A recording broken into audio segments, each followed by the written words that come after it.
Goeiemôre. Jy luister na die 98ste oordenking in die reeks Kopskuif. Ons tema vanoggend is: Hoe gelukkig is jy?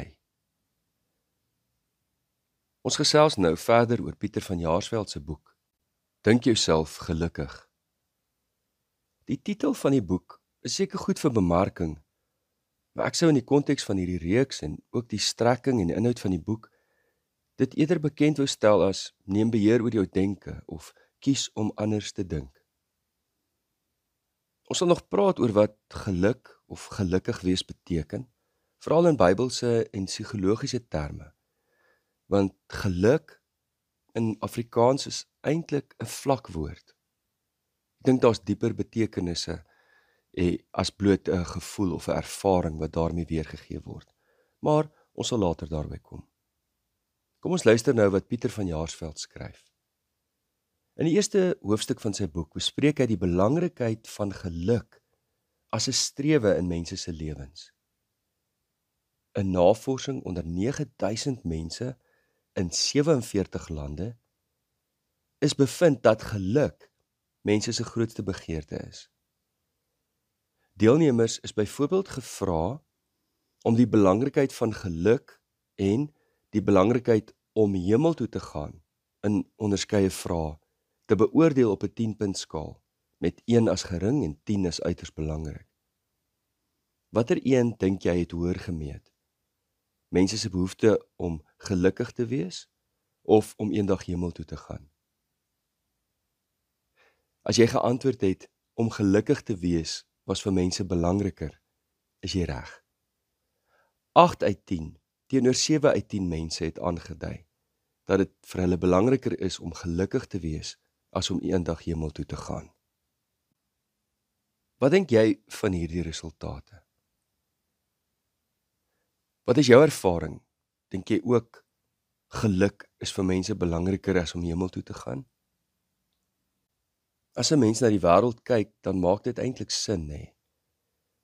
Dink net hoeveel onverskillige en selfs kriminele goed mense doen om net geluk te ervaar ten koste van ander en ten koste daarvan dat hulle die 10 gebooie oortree en direk teenoor God se wil vir ons lewens leef. Maar ek dink daar's ook 'n ander perspektief. Vir Christene staan geluk en om hemel toe te gaan nie teenoor mekaar nie, maar val juis oor mekaar in die sin dat Jesus die toekomstige koninkryk van God, die hemel, op aarde gebring het, en juis daarom kan ek gelukkig wees. Geluk het alles met die hemel te doen, en nie alleen met 'n hemel eendag nie. Ook hier en nou. Maar weer eens hier, is die woord geluk, of gelukkig wees, nie baie behulpsaam nie. Ons belydenis is nie dat Jesus gekom het om ons gelukkig te kom maak nie. Dis baie eksentries, menssentries. Ons bely dat Jesus aarde toe gekom het om ons te verlos en ons van die koninkryk van God te leer, sodat ons in gehoorsaamheid teenoor God kan leef, om eer te bring aan God. En juis daaruit kom daar 'n dieper gevolg as bloot om gelukkig te wees. Kom ek noem 'n voorbeeld. Wanneer ek by mense aankom waar 'n geliefde oorlede is, maak dit my nie gelukkig nie. My hart is saam met hulle seer, en daar's 'n klomp emosies wat deur 'n mens se hart gaan, wat allermins as gelukkig beskryf kon word. Tegelyk is daar dankbaarheid in 'n mens se hart, dat jy daar kan wees vir mense, en dat 'n mens te midde van daardie hartseer sien hoe mense mekaar bystaan, en die belydenis en die troostwoorde wat deur die eeue uit ons geloofstradisie in ons harte leef en op ons lippe leef, is daar 'n vertroosting en emosies wat daarmee gepaard gaan wat dieper is as die woord geluk sou kon beskryf.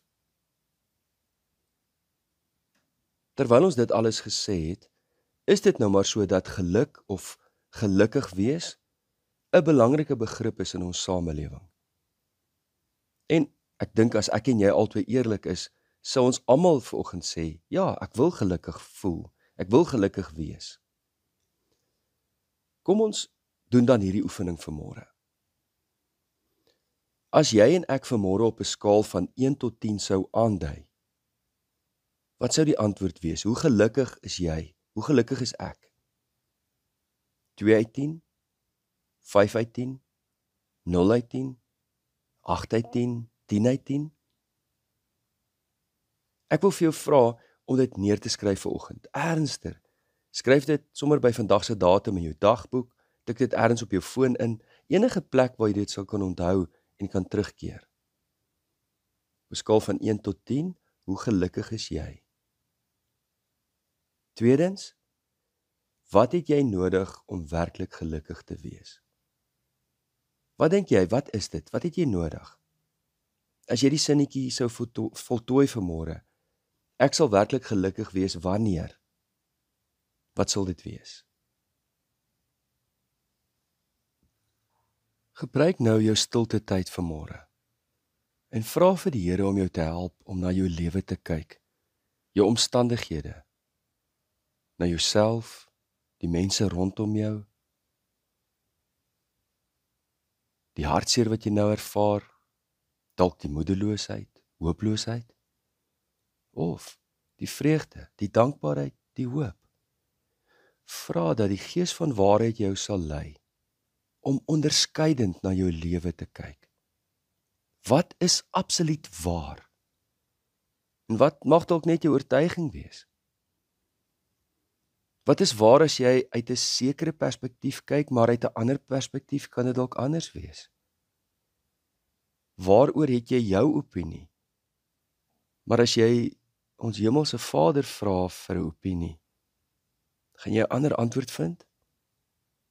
In kort, wikkel jouself bietjie los uit die stagnasie van jou denke en oortuigings. Dit mag wees dat die werklikheid tog anders is as wat ons dit sien, ons dit interpreteer en hoe ons daaroor dink. Kom ons bid saam.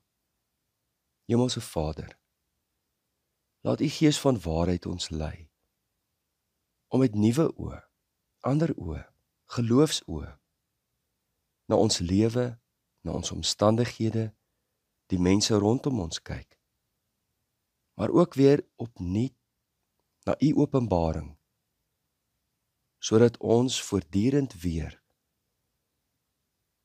op sal kyk na die hemel en sal weet, ons kan nooit U in U grootheid en almag volmaak verstaan nie.